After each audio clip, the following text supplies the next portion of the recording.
KPBS On Demand is supported by UC San Diego's Art Power, presenting cellist Joshua Roman, performing from his album Immunity, alongside music by J.S. Bach and more, Sunday, June 22nd at UC San Diego's Epstein Family Amphitheater. Reserve your tickets at artpower.ucsd.edu. It's a Friday afternoon at Cesar Chavez Elementary School. A group of kids are playing kickball on the field. Hey, mijo. Francisco Santos is the principal here. He's showing me around the campus, which sits in the neighborhood of South Crest, southeast of downtown. Before the pandemic, we were idling at 500, but now after pandemic, because there were some students that went online and there's a decrease in enrollment overall in the district, right now we're idling at 420, mostly Latino students. If you look closely, you can see elements of Chicano iconography in the school's design. The windows of the library mimic the Aztec eagle, which the United Farm Workers used in their flag. Francisco says these are some of the things neighbors asked for when the school was built in 1997. The community really came together with the architecture, said really, hey, we want this school to really reflect the culture, right, of Cesar Chavez and to be an amazing campus for our neighborhood. You'd have no idea from looking at it, but Cesar Chavez Elementary sits on land that came very close to becoming a freeway. And if it weren't for a group of activists, that freeway would have been built. And the school, and the park down the street, and the grocery store up the hill, and hundreds of homes in the neighborhood would not exist.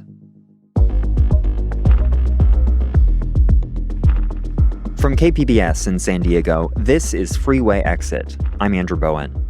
We're talking about the past, present, and future of San Diego freeways. This episode, what happens when a freeway threatens to divide a neighborhood, and that neighborhood fights back? Stay tuned.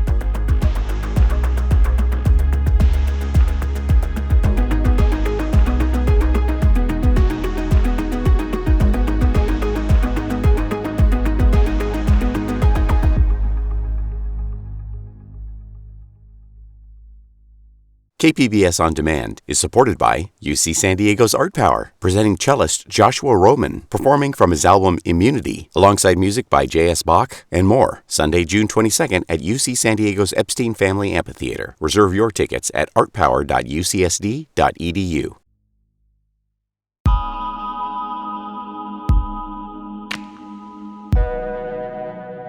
Last episode, we talked about how states took the money offered by the federal government and blanketed every metropolitan area in the country with freeways. In many cases, however, they ran into opposition. The freeway revolts were a series of protests, mostly in the 50s, 60s, and 70s, when neighborhoods fought back. The way they saw it, their homes, businesses, and parks were being bulldozed so suburban commuters could have an easier drive to work. These protests happened all across the country, a grassroots reaction to the mid-century freeway boom. There's even a song about them by Malvina Reynolds, a singer-songwriter who took part in the freeway revolts of San Francisco. It's called Cement Octopus. There's a cement octopus sits in Sacramento, I think. Red tape to eat, gasoline taxes to drink. San Diego has never been a bastion of counterculture, but it did not sit out the freeway revolts. Remember last episode when Jacob Decima, aka Mr. Caltrans, said the only piece of freeway he never got to work on was the 163 through Balboa Park? Well, it wasn't for lack of trying. In the early 60s, Decima proposed widening the freeway through the park. San Diego revolted and got the widening stopped. I won't get too deep into this history. If you want to learn more, there's a great San Diego Magazine article from 1966 that's linked in the show notes. But there was an even bigger freeway revolt in San Diego, the fight against Highway 252. The earliest public discussion of this freeway I could find was at a meeting of the San Diego City Council on April 30th, 1968. A little over a decade into building the interstate system. Item 17, tree resolution, drawn into the freeway agreements of the Division of California State of California Highways covering the proposed development of Route 106. The state wanted to build Highway 252 as an east-west link between I-5 and I-805. If you're not familiar with San Diego, these are the two major freeways that run more or less parallel from the border with Mexico to the city's northern edge. The route for the 252 was only 1.3 miles long, and it went right down the middle of South Crest. At this meeting, the city council was being asked to sign off on that route. And after about 90 seconds of discussion, Call. Unanimous. the council voted unanimously to build the freeway. This was neither surprising nor unusual, given how the city operated at the time. Before I got on the council didn't relate to the community. They didn't discuss things with the communities. That's Leon Williams, San Diego's first Black city council member. He was appointed to the 4th Council District, which included South Crest, in 1969. And almost immediately, he became one of the most vocal critics of Highway 252. Leon is 100 years old now, and this all happened a long time ago. But something he remembers very clearly is how badly his constituents needed to be empowered. Community people didn't feel courageous enough to address the council or to say anything. Whatever the government did, the people kind of went along. They thought they had no choice. When Leon got on the council, he set out to change that. He hired community organizers, recruited residents to serve as captains of their block to make sure everyone knew what was going on at City Hall. We had a lot of meetings in houses, and the community people would have a call together, get your neighbors. I go and talk with them and try to convince them you have rights. Stand up for yourself.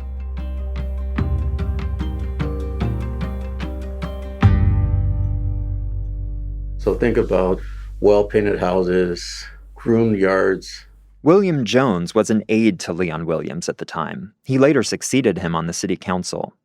Throughout the 20th century, redlining and other racist housing policies had segregated Blacks and Latinos into just a few neighborhoods. South Crest was one of the places where people of color could own their own homes and businesses.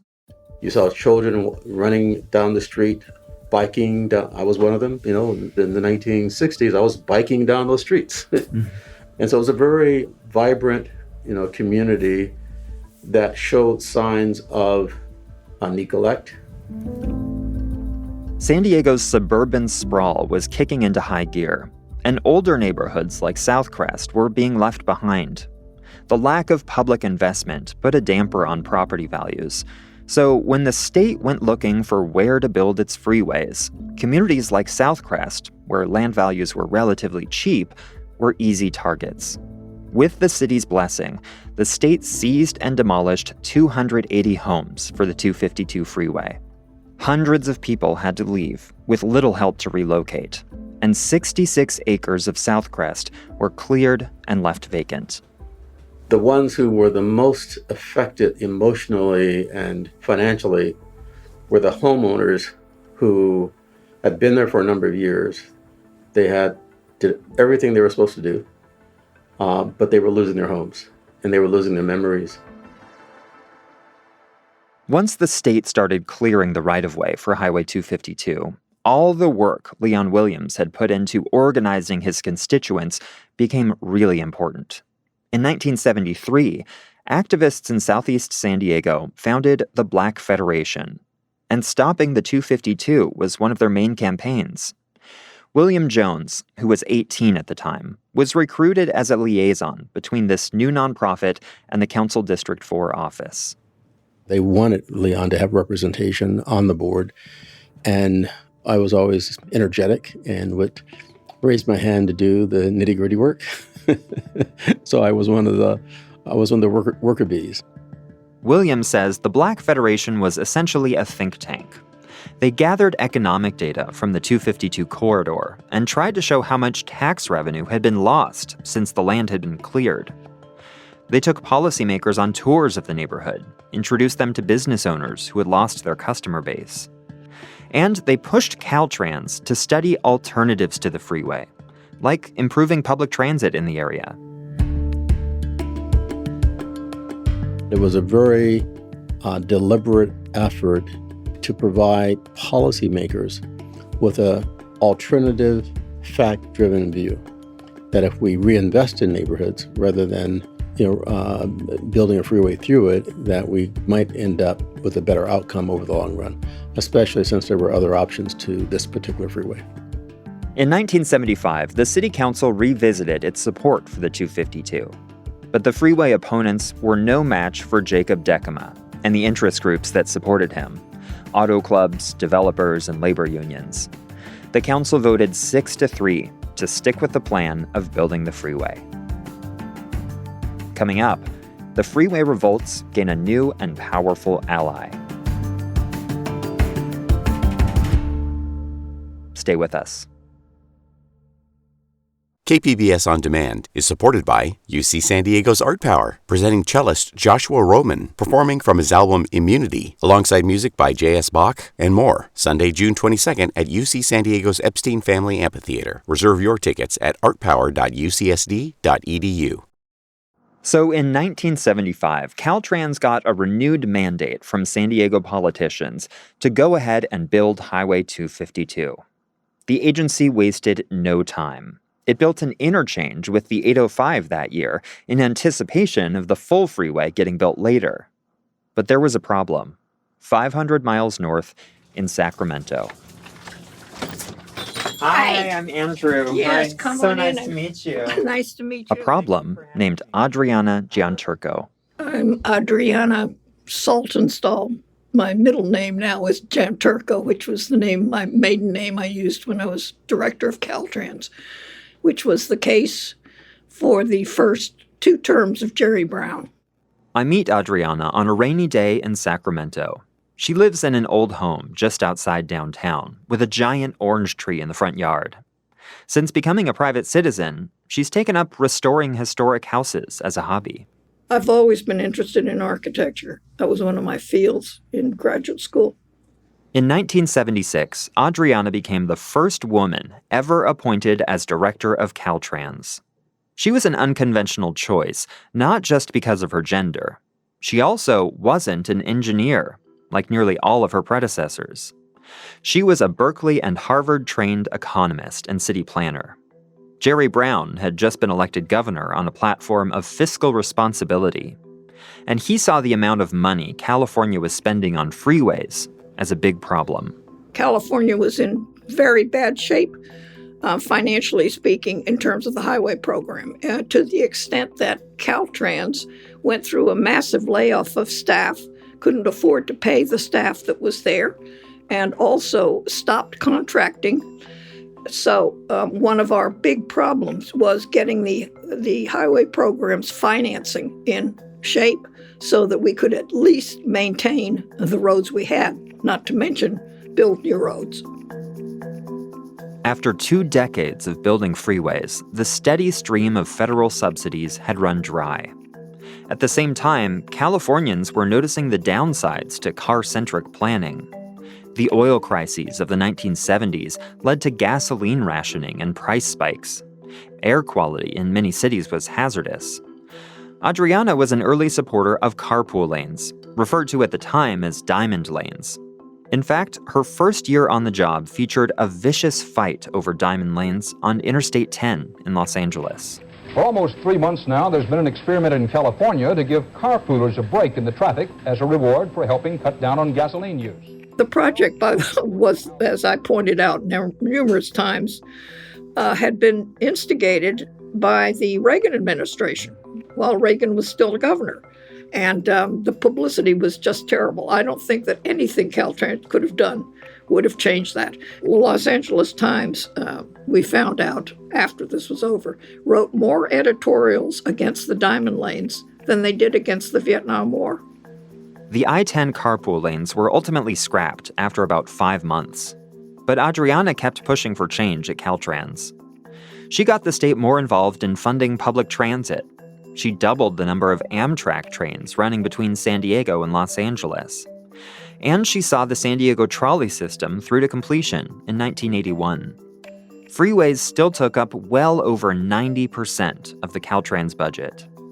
Still, her ideas were not well received by the freeway lobby, contractors, labor unions, and developers, and their allies in the state legislature. I mean, I went through all these hearings before various assembly and Senate committees where I would be sitting there and it was particularly one legislator, Walt Ingalls, who just kind of made me the center of his attacks on Jerry Brown. He was a Democrat, but he had some problem with the Brown administration, and he took it all out on me and saying I was freezing all freeways. I wasn't, as I say, actually, the freeway building program continued under me with these key segments that had not been built.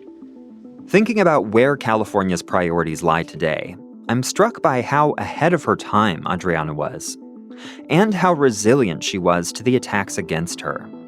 The state legislature tried to get her fired multiple times. They even revoked her salary. She had to get paid from other pots of money in the state budget. It was pretty bruising, I have to say, but I got up day after day and went in there and fought the battles, so to speak.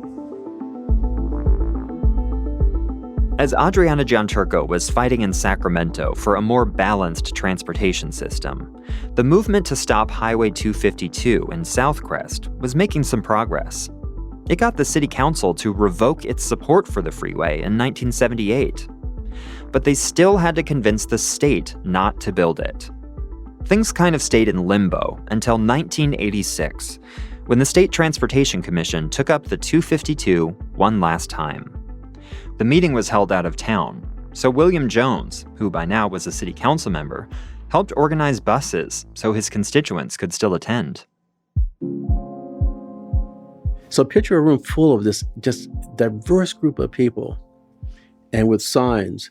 And then we had huge presentation boards to show alternative development schemes. And so they knew we came with everything. We were ready. And we had speaker slips, and we had a whole line of people who, we would have been there until midnight, if they had taken the view that they should hear from everybody. So it was a very powerful, impressive entry into the room. I got the audio from this meeting, and there's one moment that really sticks out to me. The San Diego Regional Chamber of Commerce, historically a very pro-freeway organization, had joined the opposition to Highway 252. The chamber's president, Mike Madigan, got up to give public testimony. One of the commissioners asks him to respond to the concerns that without the freeway, traffic would overwhelm local streets. The answer is that if you are able to develop within Southeast San Diego its own commercial core, indeed, rather than generating additional trips, you take trips off the regional transportation system. Madigan is putting his finger on a fundamental policy debate that is still happening in California today. We'd always approached transportation problems with transportation solutions. Cities would grow, traffic would get worse, so we'd build more capacity into the freeway network. But you'll remember from the last episode, this only induces more driving. It never fixes traffic. What the campaign against Highway 252 argued was that some transportation problems can only be solved with better land use. Southcrest had been hollowed out by disinvestment. Going to the grocery store or the doctor's office required driving miles outside the community. Allow Southcrest to grow from within, and many of those trips by car would never happen in the first place. That meeting in 1986 was the final nail in the coffin for Highway 252. Caltrans was ordered to abandon the freeway and sell the land, all 66 acres, back to the city of San Diego. It took a lot longer to rebuild Southcrest than it did to tear it down. But by the year 2000, the 252 corridor had been redeveloped with hundreds of new homes, new water and sewer pipelines, parks, restaurants, and the community's first grocery store in more than 30 years. William Jones goes down there from time to time. I think about how much cleaner the air is now than what it would have been. I think about when I see people walking on the street, and kids walking to school, or residents going in and out of the stores. This area, I believe, has a much better chance now than it would have with the freeway.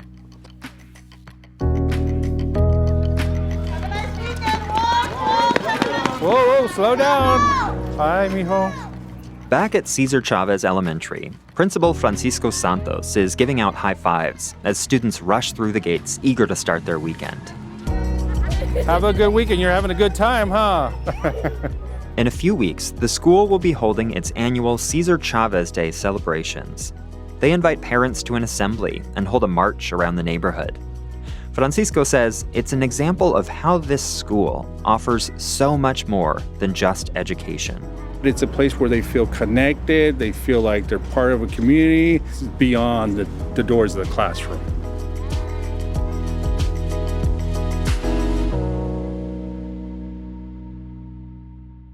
The victory in stopping Highway 252 had ripple effects. Other neighborhoods saw what Southcrest was able to accomplish and wanted some of that for themselves. Next time on Freeway Exit, Caltrans starts to shift gears and take a new approach to freeways, with somewhat mixed results. I'm hoping, I don't know, that Caltrans is a little bit more rooted in community now. You have to have the big dream of how my life can be and how my surroundings can be. And I have the right to that.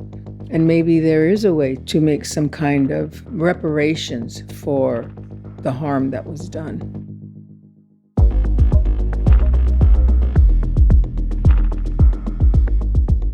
Freeway Exit is produced by me, Andrew Bowen, and edited by David Washburn with support from Claire Tregeser and Elizabeth Hames. Mix and sound design by Emily Jankowski. If you like this podcast and want to spread the word, tell your friends about it. You can also help more people find it by leaving us a rating and review. And you can support this work by making a donation at kpbs.org. Thanks for listening.